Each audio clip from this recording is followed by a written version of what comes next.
السميع العليم من الشيطان اللعين الرجيم. بسم الله الرحمن الرحيم. الحمد لله رب العالمين، والصلاة والسلام على سيدنا وشفينا أبي القاسم محمد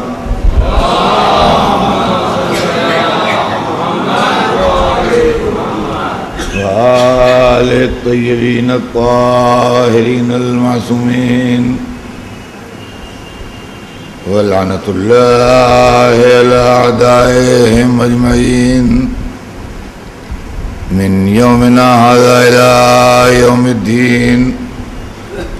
أما بعد، فقد قال رسول الله صلى الله عليه وآله وسلم: حسين مني وأنا من الحسين، أحب الله من أحب حسينا وأبغض الله من أبغض حسينا. صلوات بھیجتے ہیں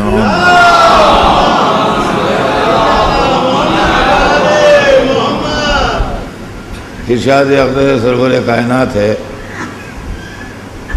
کہ حسین مجھ سے ہے اور میں حسین سے ہوں. اللہ نے دوست رکھا اسے جس نے حسین کو دوست رکھا، اور اللہ نے دشمن رکھا اسے جس نے حسین کو دشمن رکھا. عزیزان گرامی،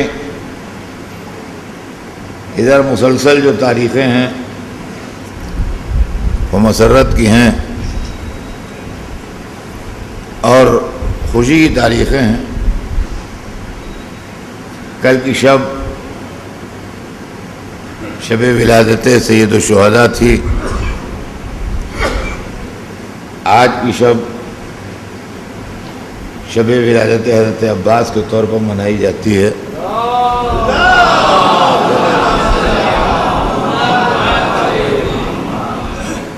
بہرحال اگر ہم اسی حدیث کی روشنی میں جو ہم پڑھ رہے ہیں حضرت عباس علیہ السلام کے کردار کو دیکھیں تو ہم یہ سوچنے پر مجبور ہیں کہ اللہ و رسول کے بعد اگر کوئی وجود سب سے زیادہ حسین کا چاہنے والا تھا تو وہ حضرت عباس تھے.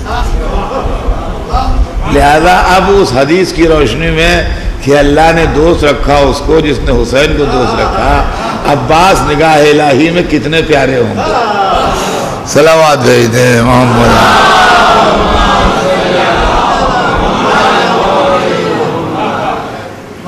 حضرت عباس کا کردار ایک ایسا معجزہ ہے کہ عقل بشر اس کو سمجھنے سے قاصر ہے، زبان اس کو بیان کرنے سے قاصر ہے، فکر اس تک پہنچنے سے قاصر ہے. اب اصل مسئلہ کیا ہے؟ اصل مسئلہ یہ ہے کہ حضرت کا بیان عام طور سے مصائب میں ہوتا ہے، اور 8ویں محرم کو جو کہ بہت ہی زیادہ غم کی تاریخ ہے اور محرم ختم ہونے کے قریب ہوتا ہے، ایسے موقع بیان ہوتا ہے چند منٹ مصائب میں. تو اس میں آپ کی شخصیت کی جو مختلف پہلو ہیں اور جو مختلف حیثیتیں ہیں وہ بیان نہیں ہو پاتی، سوائے اس کے کہ بس امام حسین علیہ السلام سے آپ کی محبت و فداکاری، یا نہر تک جانا اور پانی حاصل کرنا، اس کے علاوہ اور کچھ تفصیلات نہیں بیان کرتے. حضرت عباس کی زندگی کو اگر آپ ملاحظہ فرمائیے تو عجب معجزاتی زندگی ہے۔ پہلی بات تو یہ ہے کہ اطاعت امام کی وہ تصویر ہے حضرت عباس کہ جس سے بہتر تصویر نہیں ملتی۔ قرآن پاک میں ایک آیت ہے کہ اطیعوا اللہ و اطیعوا الرسول و اولی الامر منکم، اطاعت کرو اللہ کی اور اطاعت کرو رسول کی اور اطاعت کرو اولی الامر کی۔ تفسیر میں ہے کہ اولی الامر سے مراد 12 امام ہیں۔ تو اب مطلب یہ ہوا کہ اطاعت کرو اللہ کی، اطاعت کرو رسول کی اور اطاعت کرو امام کی۔ قرآن نے کوئی بات نہیں کہی مگر یہ کہ ہمارے فائدے کے لیے، ہماری ہدایت کے لیے، ہم کو سمجھانے کے لیے اس کے عملی نمونے بھی ہمارے سامنے پیش کیے ہیں۔ اطیعوا اللہ کا، اطاعت کرو اللہ کی، اگر بہترین نمونہ دیکھنا ہو آپ کو، سب سے پرفیکٹ اور سب سے عمدہ، تو آپ رسول اللہ کو دیکھیں جو اطاعت الہی کا سب سے پرفیکٹ، سب سے عمدہ، سب سے بہتر، سب سے اعلیٰ نمونہ ہے۔ اطیعوا الرسول، رسول کی اطاعت کرو۔ رسول کی اطاعت کا سب سے عمدہ، سب سے پرفیکٹ، سب سے بہتر نمونہ دیکھنا ہے تو آپ مولا علی کو دیکھیں۔ اطیعوا الرسول، رسول کی اطاعت کرو۔ وَأُولِي الْأَمْرِ مِنْكُمْ، اور امام کی اطاعت کرو۔ اب یہ تو دونوں ذاتیں معصوم ہیں، اللہ بھی اور رسول، امام حضرت علی بھی، رسول بھی اور حضرت علی بھی دونوں معصوم ہیں، مگر اب تیسرا نمونہ چاہیے جو امام کی اطاعت کا نمونہ ہو۔ آپ کہیے حضرت علی کی اطاعت کا نمونہ امام حسن، تو یہ مثال صحیح نہیں ہوگی، اس لیے کہ امام حسن خود امام ہیں۔ رسول اللہ کی اطاعت کا نمونہ اس لیے بنیں گے کہ رسول اللہ نہیں ہیں۔ علی رسول کی اطاعت کا نمونہ اس لیے بنیں گے کہ علی رسول نہیں ہیں۔ تو امام کی اطاعت کا نمونہ ایسا ہونا چاہیے جو امام نہ ہو۔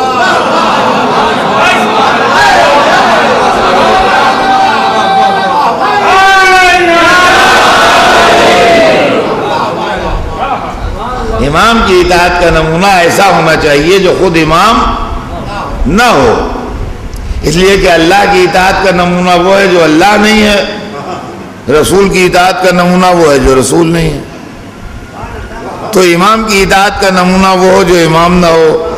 اب اگر آپ چراغ لے کے دنیا میں ڈھونڈیں گے تو عباس کے سوا دوسرا نہ ملے گا۔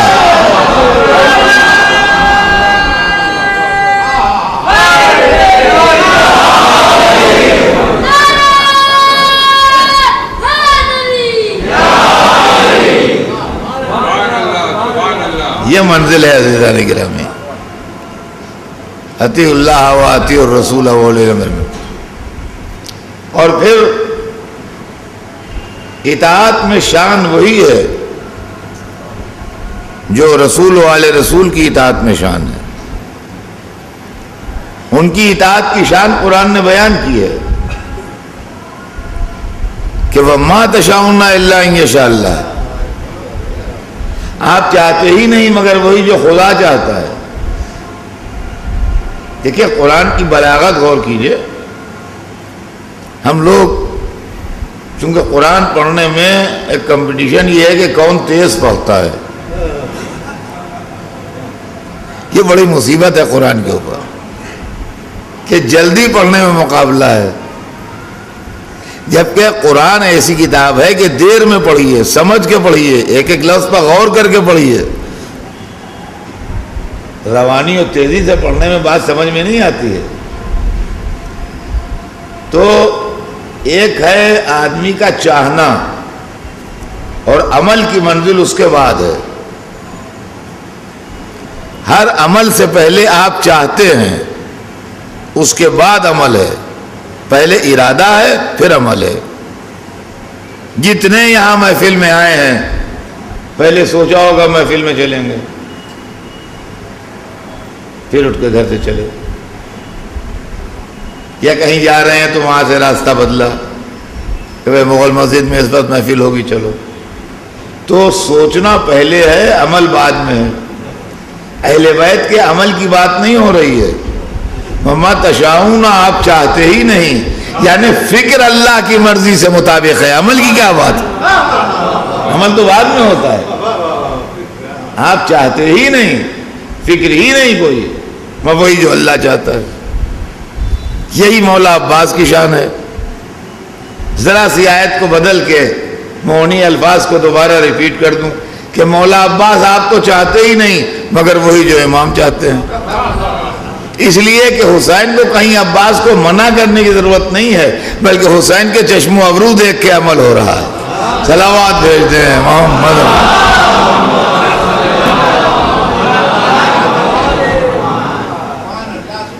حضرت عباس علیہ السلام کی خوبیاں اور خصوصیات اور فضائل، ایک ایک بات ہو تو کہی جائے. بحیثیت اللہ اور رسول کی اور امام کی اطاعت کرنے والے کے حضرت عباس بے مثال تھے. بحیثیت شجاع کے دنیا میں اپنا جواب نہیں رکھتے تھے. بحیثیت وفادار کے دنیا میں ان سے بڑا صاحب وفا نہ تھا. فصاحت و بلاغت کا نمونہ بھی ان کا ہمارے پاس ہے. اور عزیزان گرامی، دین سے واقفیت کا نمونہ بھی ہمارے پاس ہے. خوبصورت اتنے تھے کہ عرب میں ان کے حسن کا جواب نہ تھا، لہذا قمر بنی ہاشم کہلائے.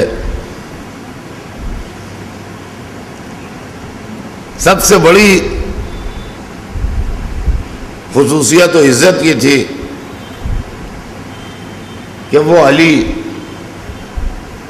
جنہوں نے اپنے دل کو یاد الہی کے لیے ہر آرزو سے اور ہر تمنا سے اور ہر خواہش سے خالی کر دیا تھا، اور اس گھر کو اللہ کے لیے اکیلا چھوڑ دیا تھا. اس گھر میں تمنائے ولادت عباس پیدا ہوئی، اس لیے کہ علی اس بے نیاز ترین فرد بشر کا نام ہے کہ جس نے نہ دنیا مانگی نہ آخرت. دنیا اس لیے نہ مانگی کہ دنیا معیار علی سے بہت پست تھی. میں زندگی سے سمجھتا ہوں باتوں کو، ورنہ یوں باتیں بڑی مشکل سے سمجھ میں آتی. دنیا معیار علی سے پست تھی. علی کی جلالت اور علی کی شان اور علی کا مرتبہ یہ نہیں تھا کہ وہ دنیا پر نظر ڈالے.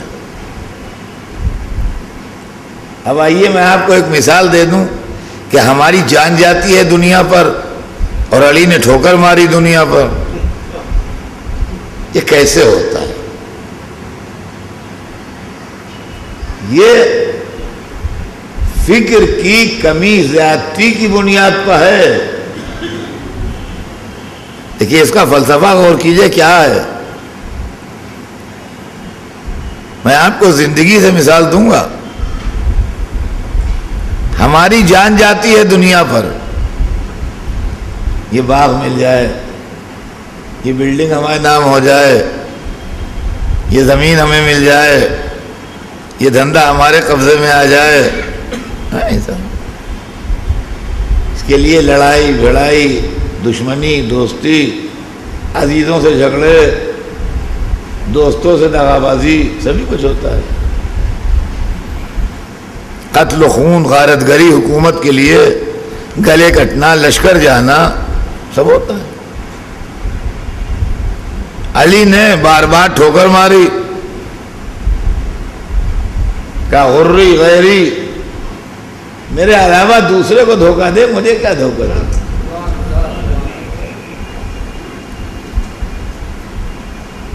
تو کیا چکر تھا؟ آئیے زندگی سے لیجئے مثال۔ جب ہم چھوٹے سے تھے، 5 برس کے، 4 برس کے، 6 برس کے، تو کھلونوں پہ ہماری جان جاتی تھی، فدا تھے، اور جتنے بیٹھے ہیں سب کا یہی حال ہے۔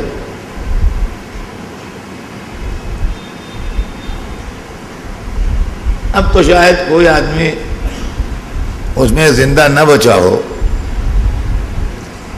لیکن میں آپ سے بتاؤں کہ میرے والد بھی خطیب تھے اور ذاکر تھے، اور وہ بمبئی پڑھنے آیا کرتے تھے، لیکن یہ بات 40s اور 50s تک ہے، اس کے بعد سے پھر نہیں آئے۔ تو ان کے نہ آئے کو بھی 60 برس سے زیادہ ہو گئے۔ تو ہم چھوٹے سے تھے جب وہ آتے تھے یہاں منڈلی میں پڑھنے کے لیے، تو ہم ہر بار ان سے یہ فرمائش کرتے تھے کہ بمبئی سے ہمارے لیے ایک موٹر لیتے آئیے۔ ہمیں آج تک یاد ہے، اور صاحب آتا تھا ہمارے لیے، تو اس کا انتظار رہتا تھا، کھلونا اور چابی وابی بھر کے چلتا تھا، حالانکہ شام تک وہ چابی وابی ٹوٹ جاتی تھی، مگر یہ کہ بہرحال وہ آتا تھا۔ آج کوئی مڑ کے دیکھتے بھی نہیں، ہم ہی ہیں، سینکڑوں دفعہ بمبئی آ جا چکے ہیں، کبھی یہاں کھلونے کے بازار سے موٹر نہ خریدا۔ کیوں؟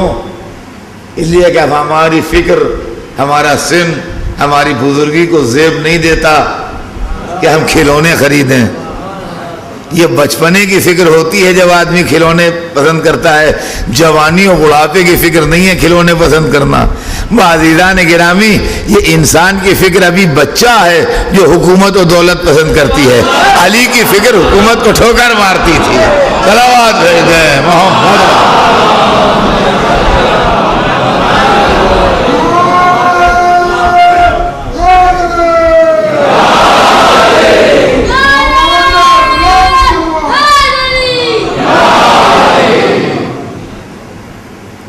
کہاں علی، کہاں یہ کھلونے؟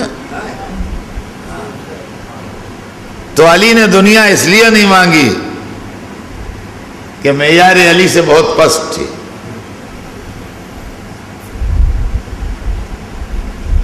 اور آخرت جس کی تمنا انبیاء نے کی، جس کی تمنا اوصیاء نے کی، جس کی تمنا خاصان خدا نے کی، بڑے لوگوں نے کی، معصومین نے کی، علی نے وہ بھی نہیں مانگی۔ مولا آخرت کیوں نہ مانگی؟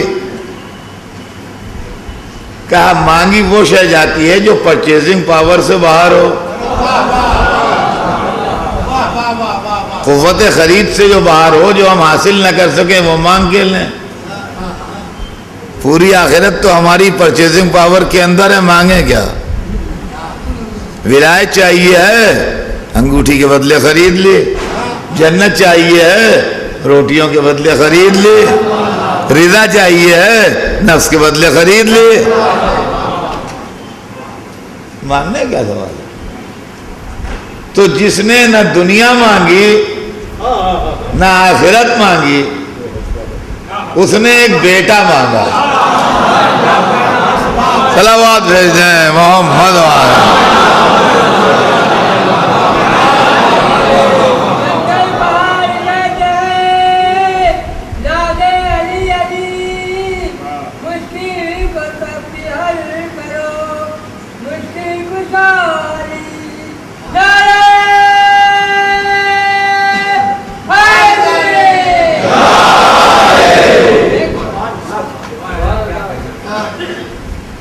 تو نہ دنیا مانگی نہ آخرت مانگی، مگر ایک بیٹے کی تمنا کی، اور تمنا بھی کی منظر عام پر مسجد میں بیٹھ کے، جہاں 10 آدمی جمع ہوتے ہیں۔ بات اپنے بھائی سے کر رہے تھے، مگر اس طرح بات کر رہے تھے کہ سارے مسجد والے سن رہے تھے، اور ان سے کہہ رہے تھے کہ بھائی عقیل، آپ عرب کے حسب نسب کے ماہر ہیں، اور آپ کو ہر خاندان کی حالت بہت تفصیل سے معلوم ہے، کوئی بہادر گھرانہ بتائیے جہاں میں شادی کروں تاکہ ایسا بیٹا پیدا ہو جو میرے پاس ذخیرہ ہو۔ پہلی بات تو یہ کہ یا علی، جب ایسے دو آپ کو مل گئے جیسے کسی کو نہ ملے، تو اب بیٹے کی تمنا کیا مانی؟ جیسے دو علی کو ملے، آدم سے لے کے قیامت تک ایسی جوڑی کسی کو ملی ہے نہ ملے گی۔ ملے اوروں کو بھی ہیں، مگر ایک عبداللہ کو بھی وہ بیٹا ملا جو سبب تخلیق کائنات ہے، ایک ابو طالب کو وہ بیٹا ملا جو مولود کعبہ ہے، ایک علی کو جوڑی ملی،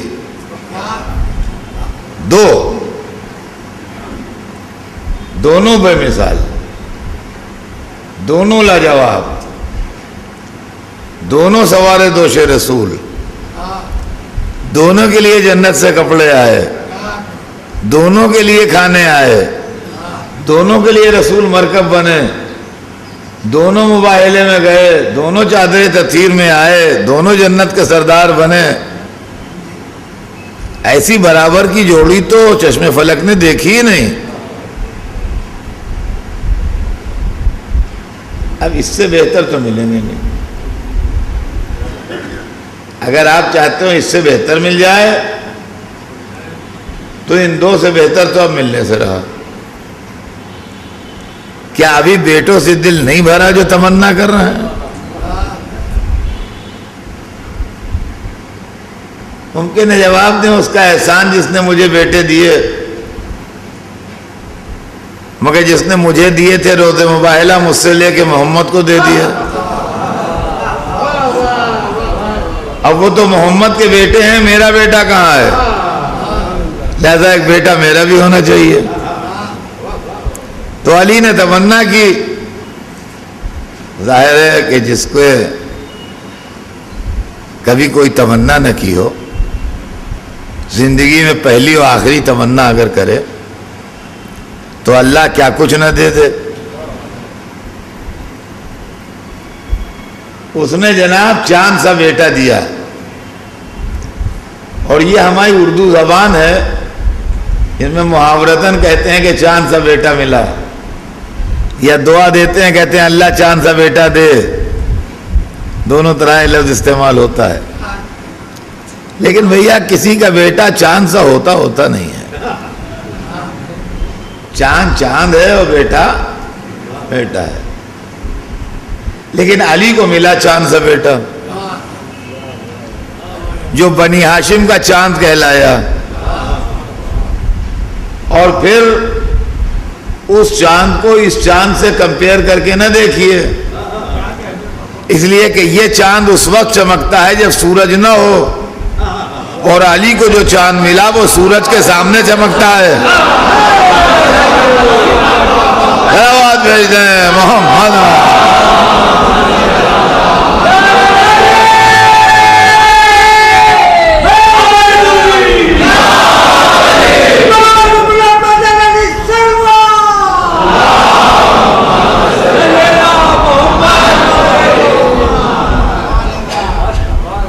اگر یقین نہ آئے تو کربلا جا کے دیکھ لیجئے، جہاں شہادت کا سورج چمک رہا ہے وہیں وفا کا چاند چمک رہا ہے۔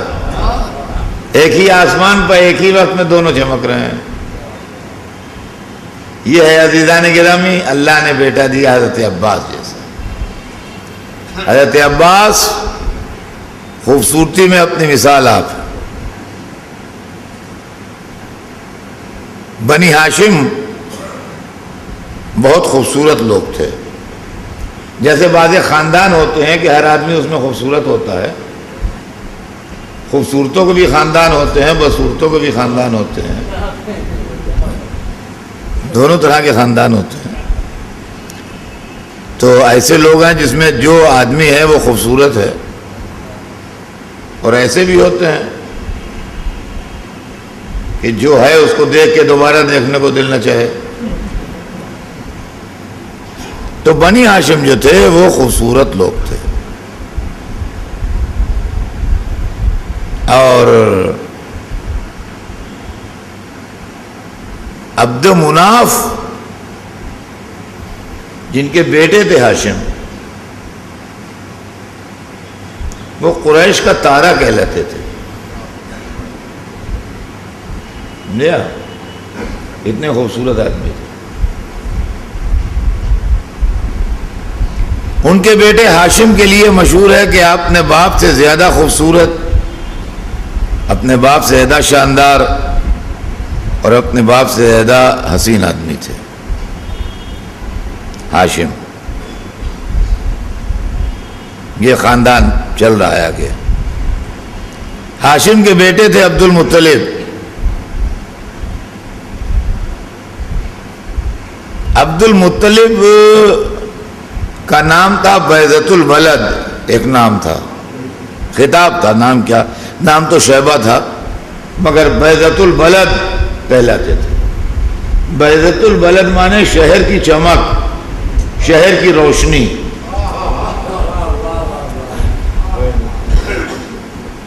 تو عربوں نے ان کو بیضۃ البلد کا خطاب دیا تھا, یعنی مکے شہر کی روشنی. اتنے خوبصورت حسین آدمی تھے عبد المطلب کے مکے کی روشنی کہلاتے تھے. عبد المطلب کے بیٹے تھے عبداللہ, رسول اللہ کے والد.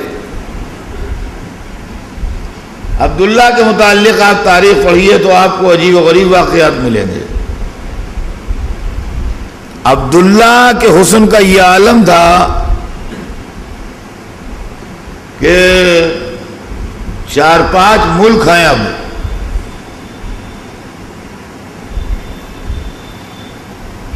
یعنی حجاز جس کو سعودی عرب کہتے ہیں, عراق, فلسطین, جارڈن, شام, یمن, یہ سب آج الگ الگ دنیا میں کنٹریز ہیں. اس پورے ریجن میں عبداللہ سے بڑھ کے خوبصورت آدمی نہیں تھا. اور تاریخ نے یہ لکھا ہے کہ اپنے باپ کے ساتھ کبھی کبھی بسلسلہ تجارت قافلے میں شام جاتے تھے, کبھی یمن جاتے تھے. تو راستے میں لوگوں کی بھیڑ لگ جاتی تھی محض عبداللہ کو دیکھنے کے لیے. خالی عبداللہ کو دیکھنے لوگ آتے تھے کہ اللہ آدمی اتنا خوبصورت بھی ہو سکتا ہے. یہ عبداللہ تھے. عبداللہ کے بیٹے تھے رسول اللہ.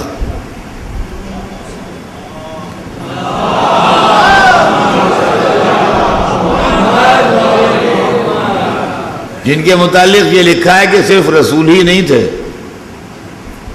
صرف اخلاق حسنہ کا معجزہ ہی نہیں تھے, بلکہ حسن و جمال میں بھی لاجواب تھے. اور ہزاروں کے مجمع میں تشریف فرما ہوتے تھے تو آپ کے چہرے مبارک پر جو رونق تھی اور جو کیفیت تھی وہ کسی کے چہرے پر نہیں ہوتی تھی. اور آپ کی شکل گرامی الگ سے نمایاں نظر آتی تھی. یہ سب میں آپ کو وہ سنا رہا ہوں جو حضرت عباس سے بڑے تھے خاندان میں.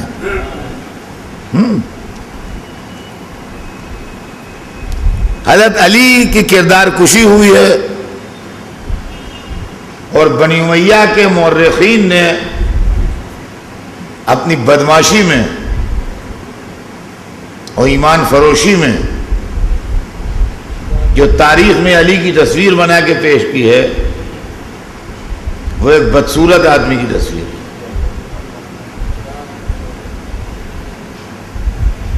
سمجھے آپ؟ وہ ایک بدصورت آدمی کی تصویر ہے. وہ تصویر جو اموی مورخین نے حضرت علی کی بنائی ہے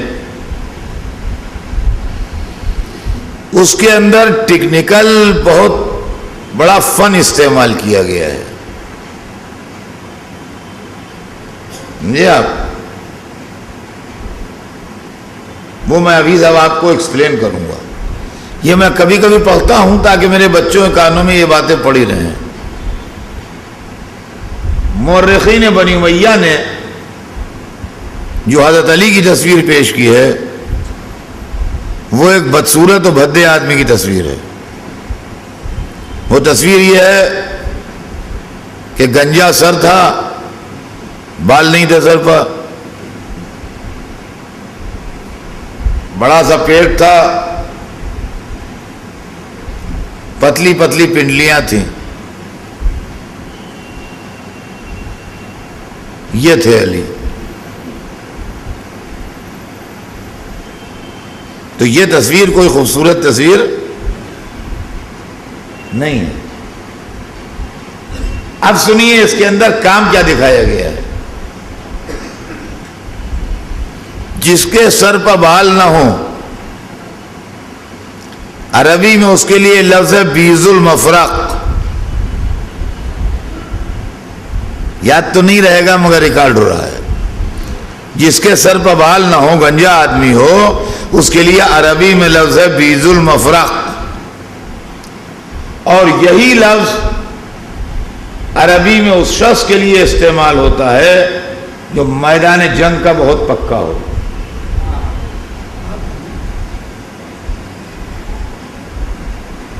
اس کو بھی بیض المفرق کہتے ہیں، جو جسموں سے سر اتار لے. تو علی کو بظاہر تو وہ لفظ دیا گیا اور جب پکڑے گئے تو کہا ہم تو تعریف کر رہے تھے، ہم تو ان کی بہادری بیان کر رہے ہیں. ضامر البطن عربی میں اس کو کہتے ہیں جس کا پیٹ بڑا ہو، ضامر البطن. اور جس میں علم بہت ہو اس کو بھی کہتے ہیں. تصویر بنائی اور جب کہا کہ یہ کیا لکھا، کہا وہ تو علم کا بیان ہے. دیکھا آپ نے بدماشی دیکھی آپ نے. پتلی پنڈلیاں عربی میں اس کے لیے جو لفظ ہے اس پر ذہن میں نہیں ہے. عربی میں جو لفظ ہے بہرحال اس کے دو معنی ہیں. ایک تو جس کی پنڈلیاں پتلی ہوں اور ایک وہ جو نہایت پھرتیلا ہو کہ کسی کے قابو میں نہ آئے، اس کے لیے بھی کہتے ہیں. دیکھا آپ نے. بہرحال دشمن جو بھی لکھیں، مولا علی بھی حسن و خوبصورتی میں اپنی مثال آپ تھے.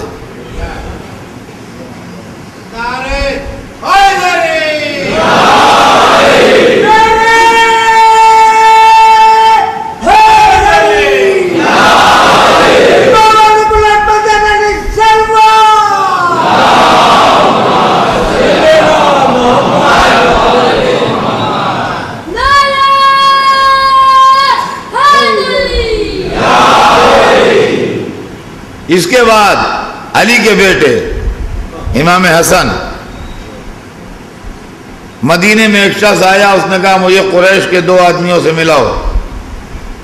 ایک وہ جو سب سے خوبصورت ہو اور ایک وہ جو سب سے زیادہ فصیح و بلیغ ہو. لوگوں نے کہا دو سے مل کے کیا کرو گے، ہم ایک ہی سے ملاتے ہیں. وہی خوبصورت بھی ہے, وہی فصیح بھی ہے سب سے زیادہ. لوگ اس کو امام حسن کے پاس لے گئے. پہلے تو حضرت کی زیارت کرتا رہا, جب باتیں شروع ہوئی تو تھوڑی دیر کے بعد امام حسن کے پیر پکڑ کے چوم رہا تھا اور کہہ رہا تھا خدا خوب جانتا ہے اپنی رسالت کس گھر میں رکھے. یہ امام حسن تھے جو حسن میں اپنا جواب نہیں رکھتے تھے. یہ سب حضرت عباس سے بڑے تھے.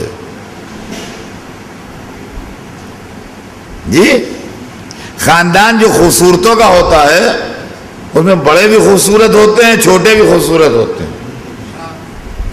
اب آئیے حضرت عباس سے چھوٹوں کو سنیے. حضرت علی اکبر یہ حضرت عباس کے بھتیجے تھے, ان سے چھوٹے تھے.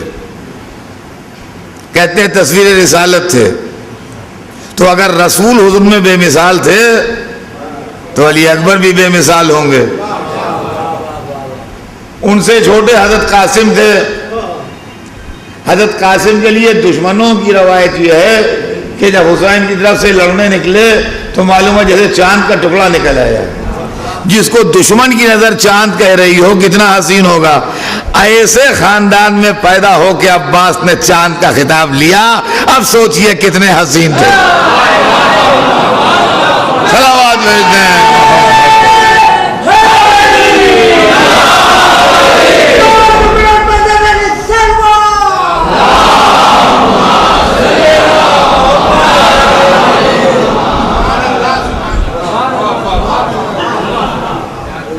یہ حضرت عباس بنی ہاشم کا چاند. اور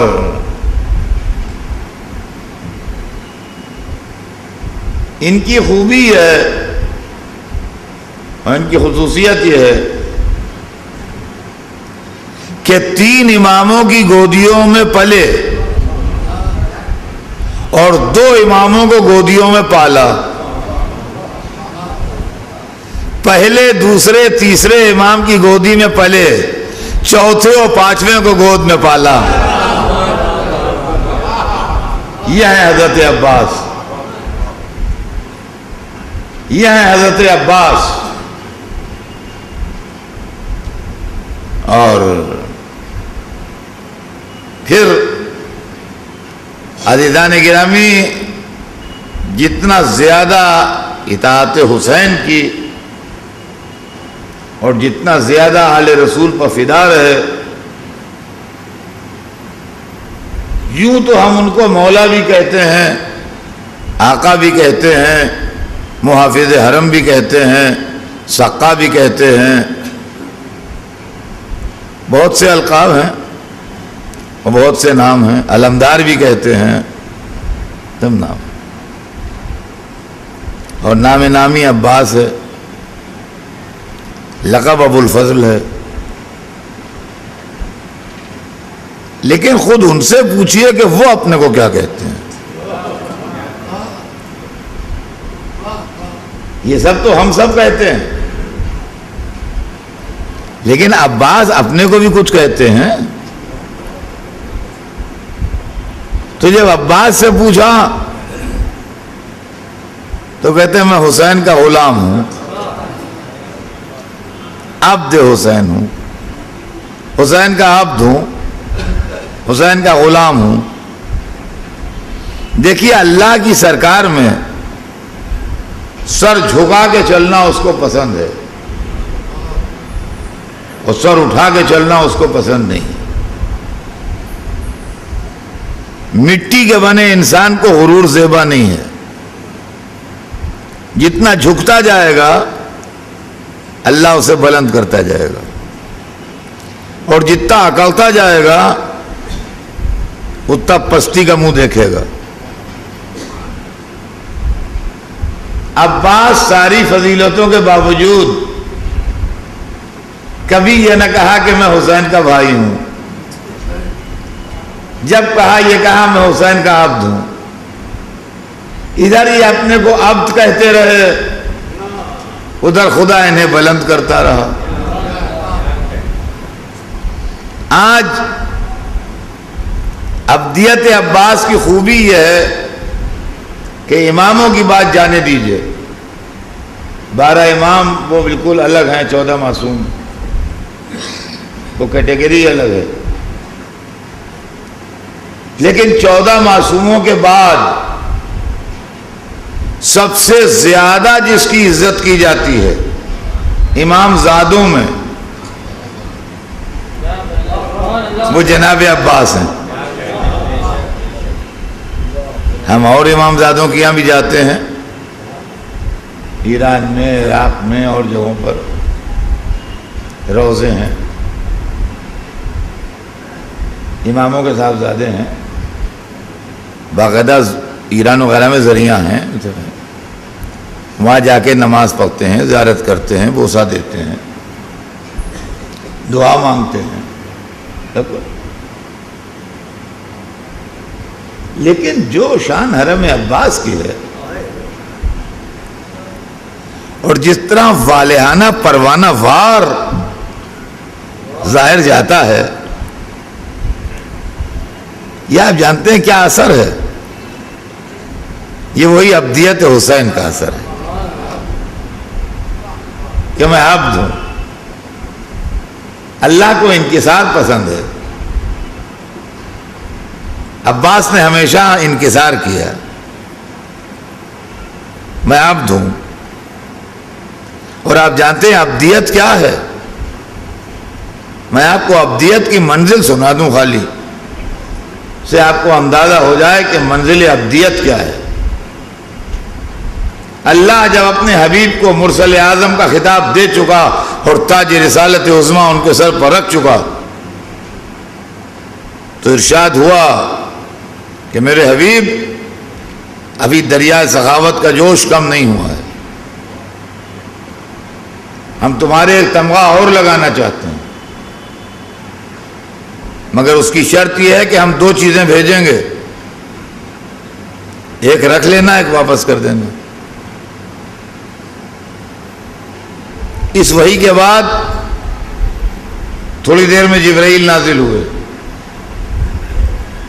کہا اللہ نے تحفہ درود و سلام کے بعد آپ کے پاس 2 چیزیں بھجوائی ہیں. فرمایا یا تو پوری دنیا کی بے شرکت غیر حکومت لے لیجئے، جہاں تک دنیا کا پھیلاؤ ہے آپ کی حکومت اور کوئی شریک نہیں، تنہا آپ مالک، یا میری ابدیت لے لیجئے. رسول نے ایک سیکنڈ بھی نہیں سوچا، کہا جبرائیل حکومت لے جاؤ، وہ نہیں چاہیے، ابدیت دے دو.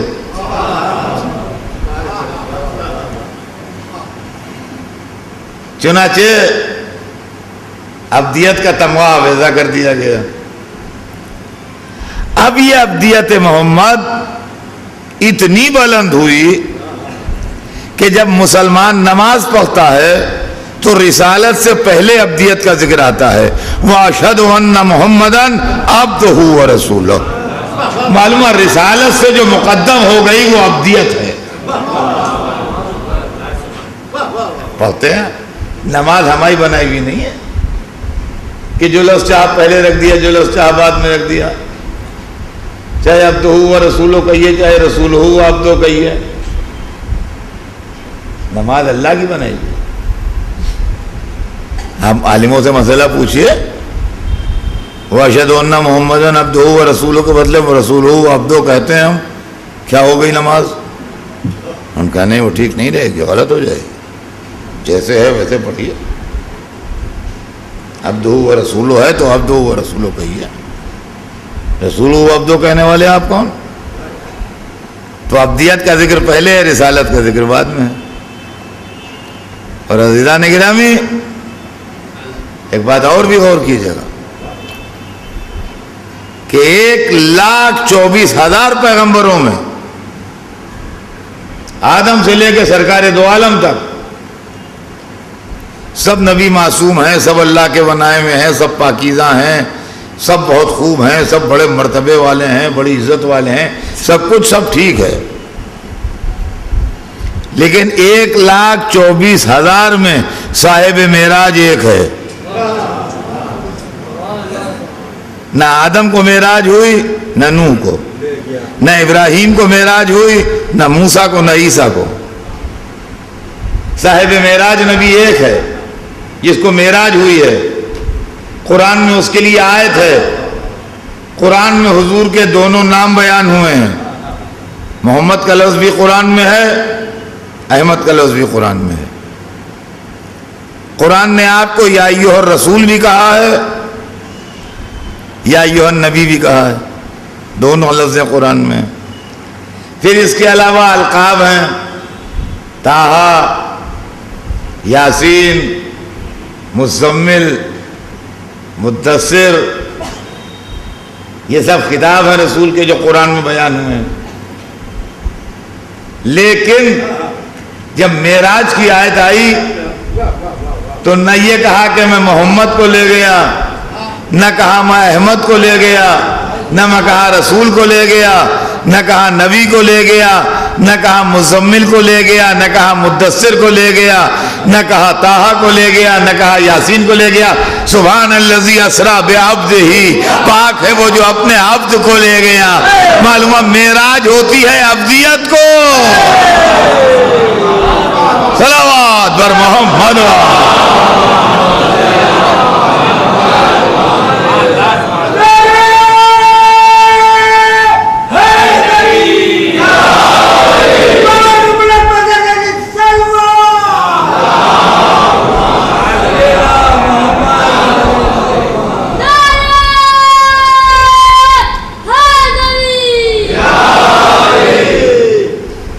یہ محمد کو ملا عبدیت لینے کا انعام کہ معراج بنا میں عبدیت ہوئی۔ اب آئیے، عباس نے زندگی بھر کہا کہ میں عبد حسین ہوں۔ توجہ چاہتا ہوں عزیزان گرامی، زندگی بھر عباس نے کہا میں عبد حسین ہوں، تو عباس کو عبدیت کا تحفہ کیا ملا؟ جب عباس شہید ہو گئے اور ان کی زیارت مرتب ہوئی جو چھٹے امام سے منسوب ہے، تو وہ یہ تھی کہ السلام علیکہ ایھا العبد الصالح۔ آپ جو حضرت عباس کی زیارت پڑھتے ہیں، السلام علیکہ ایھا العبد الصالح، معلومہ معصوم کی زبان نے آپ کو عبد صالح کہا۔ اب نماز پڑھیے، نماز تمام نہیں ہوگی اس وقت تک جب تک آپ یہ نہ کہہ دیں السلام علینا وعلی عباد اللہ الصالحین۔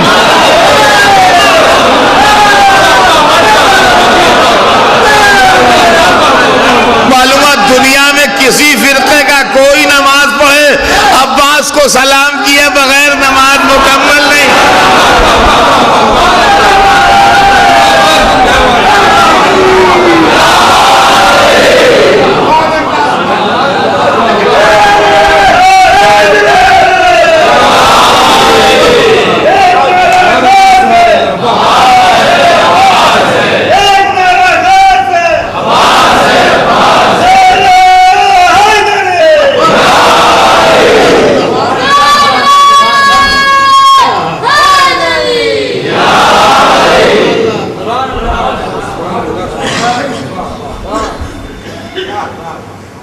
یہ حضرت عباس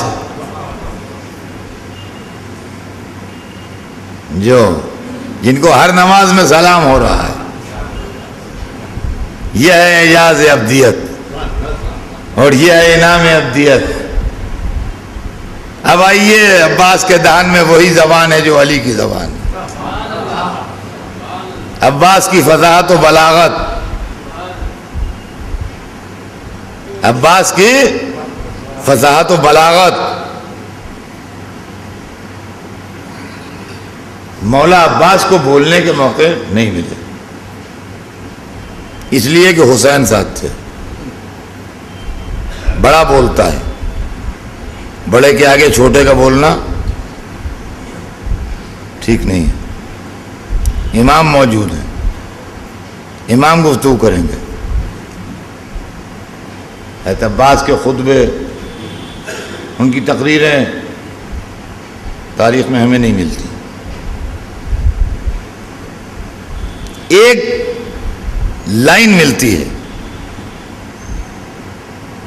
اسی لائن سے اندازہ ہوتا ہے کہ دہن میں کون سی زبان ہے۔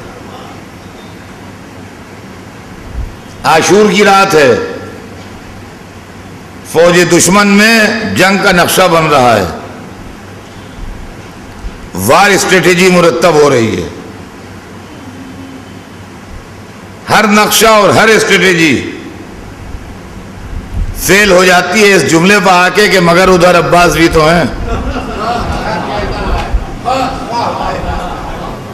کہ یہ کریں گے، یہ کریں گے، یوں چلیں گے، یوں بڑھیں گے، ایسے حملہ کریں گے، ان کا عباس بھی تو ہیں۔ آخر میں شمر ملعون نے کہا کہ ان کی والدہ میرے گاؤں کی تھیں،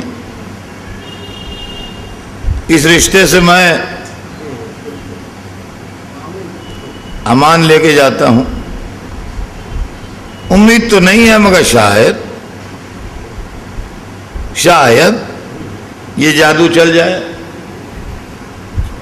اور کچھ ہمیں فائدہ ہو جائے اس سے۔ چنانچہ وہ آیا، ان کی آواز تھی، حضرت عباس خدمت امام میں حاضر تھے، آپ نے جواب نہیں دیا، انہوں نے پھر پکارا، امام نے فرمایا بھیا جاؤ جا کے دیکھو، جانے میں کیا حرج ہے، دیکھو کہتا کیا۔ تشریف لے گئے تو اس نے وہی بات کہی کہ تمہاری ماں میرے گاؤں کی تھیں اور لہذا مجھے تم سے ہمدردی ہے، تم اور تمہارے بھائیوں کے لیے میں امان لایا ہوں، تم سے کوئی کچھ نہیں بولے گا، تم چلے جاؤ۔ وہاں پہ اس کو ڈانٹا ہے، بس یہ اس لیے کہ اب حسین نے بھیجا ہے، یہاں حسین تو بولیں گے نہیں، یہاں عباسی بولیں گے، وہی جملہ ملا مجھے، مگر اس ایک جملے سے میں سمجھ گیا کہ دہن میں صاحب نہج البلاغہ والی زبان ہے۔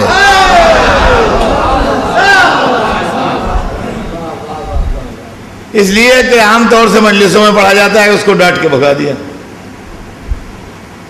میں کیا فرمایا وہ ڈھونڈ کے نکالا میں نے۔ جب اس نے اپنی رشتہ داری بتائی اور قربت بتائی اور امان پیش کی تو جواب میں ایک سطر میں لکھ لینے کا جواب ہے، چھوٹا سا، فرماتے ہیں تبت یداک لعن اللہ علی امانک ان لی امان ولیس الامان لابن بنت رسول اللہ۔ تیرے ہاتھ ٹوٹے تجھ پر خدا کی لعنت، بھلا میرے لیے تو امان ہو اور رسول کی بیٹی کے بیٹے کے لیے امان نہ ہو۔ یہ جملے ارشاد کیے۔ اب اس کے اندر آپ بلاغت دیکھیے کیا ہے۔ بلاغت کلام اس میں یہ ہے کہ رسول اللہ کبھی ایک خراب آدمی عزیز تھا،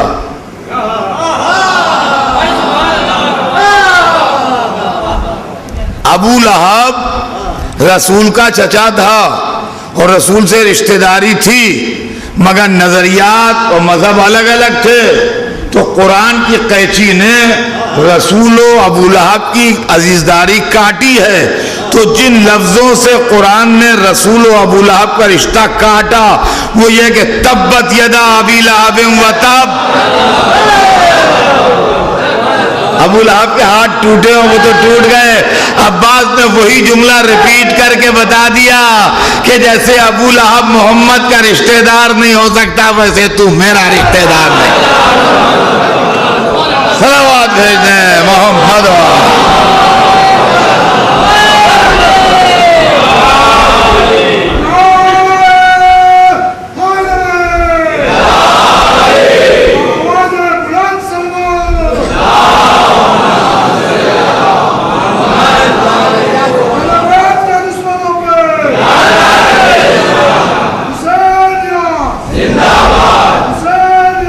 زندہ باد،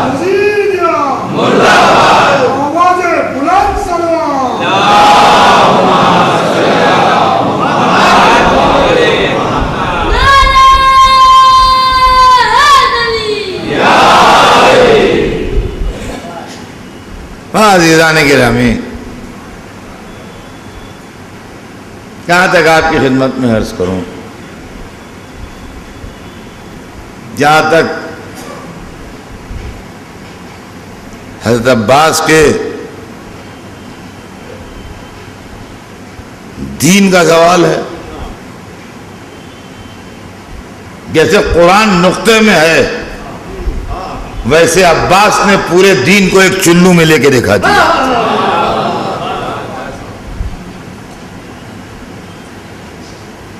دیکھیے، غور کیجئے گا آپ، یہ آپ نے ہمیشہ سنا ہے کہ نہر سے پانی چلو میں لیا اور لے کے پھینک دیا۔ 34 برس کا جوان اور 3 دن کا پیاسا اور دن بھر کا لڑا ہوا، اب دریا میں اترا ہے۔ تو وہ تو پیاسے نکل آئے تو لوگوں کو سمجھ میں آیا، وہاں جا کے پہلے پانی پیتے تو کوئی تعجب تو نہیں تھا، کہتے وہ تو پیے گا آدمی جب جائے گا وہاں۔ لیکن یہ چلو میں پانی کو آپ معمولی نہ سمجھیے،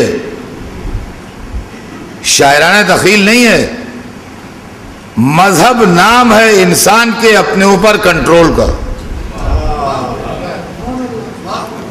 آپ نے اگر اپنے اوپر کنٹرول کیا تو آپ گناہ سے بچے، اور اگر آپ نے کنٹرول لوز کیا تو آپ سے گناہ ہوا۔ مذہب پورا جو ہے وہ سم اپ ہوتا ہے ایک جملے میں کہ نفس پر کنٹرول ہے کہ نہیں۔ دل چاہ رہا ہے سو رہو، فرض کہتا ہے نماز پڑھو۔ دل چاہتا ہے گھوم کے دیکھو، مذہب کہتا ہے نہ دیکھو۔ کنٹرول ہے تو گناہ سے بچے اور مذہب پر عمل ہوا، اور کنٹرول نہیں ہے تو گناہ ہوا اور مذہب کا دامن چھوٹا۔ یہ چلو میں پانی نہیں تھا، یہ صبح قیامت تک کے دین کے بچانے والا لشکر کا علمدار نفس پر کنٹرول دکھا رہا تھا۔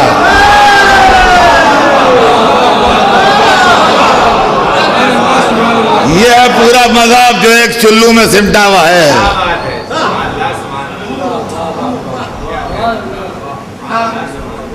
یہ ہے حضرت عباس، علمدار لشکر سید الشہداء۔ اور عزیزان گرامی، وقت تمام ہوا، بیان تمام ہوتا ہے۔ اب میرے پاس یہ موقع نہیں کہ میں حضرت عباس کی بہادری سناؤں آپ کو، لیکن ایک بات سوچیے آپ کہ ایک اکیلے نے 72 آدمیوں کو ہتھیلی جیسے میدان میں دن بھر لڑایا ہے۔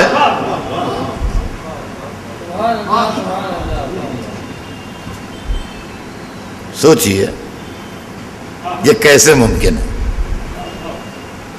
یہ کیسے ممکن ہے؟ دیکھیے، اگر زندگی رہی تو یہ چیز آپ کو کل سنا ہی دوں، تاکہ بچوں کے کانوں میں ایک چیز پڑی رہ جائے، خدا جانے کبھی موقع ملے نہ ملے۔ کل انشاءاللہ، کل صرف ایک سبجیکٹ، حضرت عباس میدان جنگ میں، حضرت عباس ایس کمانڈر۔ میں نے کئی حیثیتیں آج آپ کے سامنے پیش کی ہیں، آج کئی حیثیتیں میں نے آپ کے سامنے پیش کی ہیں، کل صرف ایک حیثیت۔ عباس بحیثیت علمدار لشکر حسین، زندگی رہی تو کل عرض کریں۔ آج تو بس اتنا کہ عباس نام نہیں ہے، عباس کیریکٹر ہے۔ عباس نام نہیں ہے، کیریکٹر ہے۔ ایک شے ہوتی ہے، علاقے کے بدلنے سے چیز وہی ہوتی ہے، نام بدل جاتے ہیں۔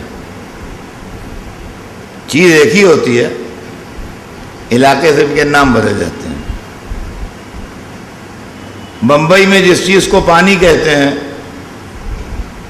تہران میں اس کو آب کہتے ہیں، اور تہران میں جس کو آب کہتے ہیں بغداد میں اس کو ماں کہتے ہیں، اور بغداد میں جس کو ماں کہتے ہیں لندن میں اس کو واٹر کہتے ہیں۔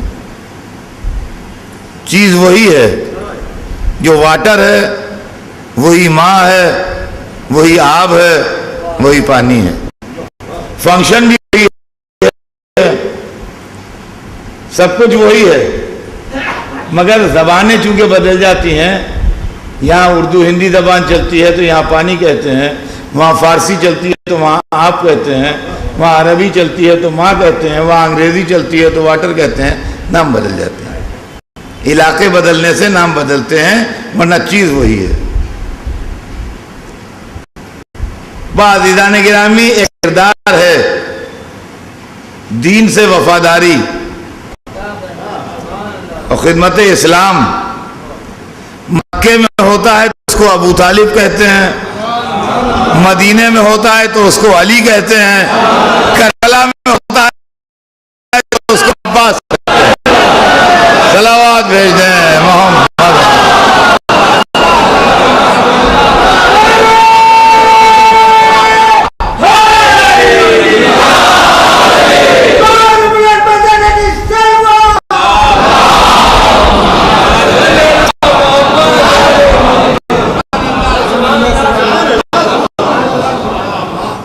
بہت زور بات تمام ہوئی۔ آج حضرت عباس کی خصوصیت یہ بھی ہے کہ آپ کو اللہ نے باب المراد بنایا ہے، اور آپ کے وسیلے سے مرادیں پوری ہوتی ہیں۔ لہذا محفل میں جس کے دل میں دو تمنا ہو وہ عباس کے حوالے سے مانگ لے، اللہ پوری کرے گا۔